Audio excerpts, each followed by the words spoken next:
हाय, hello, नमस्कार. कशा आहात सर्वजण? आज आहे हरतालिका आणि हरतालिकेचा उपवास खरं तर मला कळत नाही तेव्हापासून मी माझ्या आईसोबत हरतालिकेचा उपवास करते आहे. आणि लास्ट इयर तर मला हरतालिकेच्या दिवशीच मोदक झाला होता. खरं तर मी हॉस्पिटलमध्ये होते या दिवशी, त्यामुळे लास्ट इयर तर मी काय हरतालिका केली नव्हती. तर मी आता लास्ट इयरची ह्या वर्षाची दोन्ही मिळून मी असं ठरवलं होतं एकदम जोरदार हरतालिकेचं करणार, दिवसभर छान असं छान छान करणार, साडी वगैरे असं काय काय काय.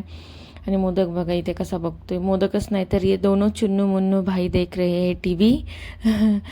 मी यांचं मोदकला रुद्रकडे देऊन मी म्हटलं मोदकचा खाऊ बनवून घेऊया. तोपर्यंत मी त्याचा खाऊ वगैरे बनवून घेतला, त्याला भरून वगैरे घेतलं, छान चहा वगैरे घेतला आणि त्यानंतर लागले मी हरतालिकेची पूजेला. छान अशी हरतालिकेची पूजा केली.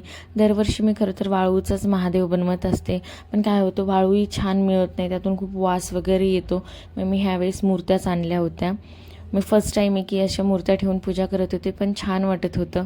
कसं म्हणजे अशी पूजा वगैरे ठेवलेली असेल ना तर छानच वाटतं. खरं तर घरातही वेगळीच प्रसन्नता वाटते. धूप वगैरे यांचं म्हणजे तो जो धूप लावल्यानंतरचा धूर वगैरे निघतो आणि वास येतो ना, तो खरंच मला खूप आवडतो.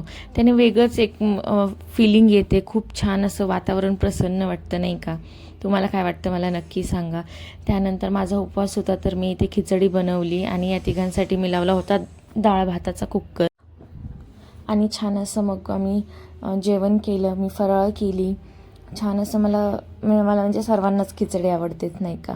पहिले तर खिचडीसाठीच उपवास असायचा जेव्हा कळत नसायचं तेव्हा, बरोबर ना? तर चलो इथेच संपवते.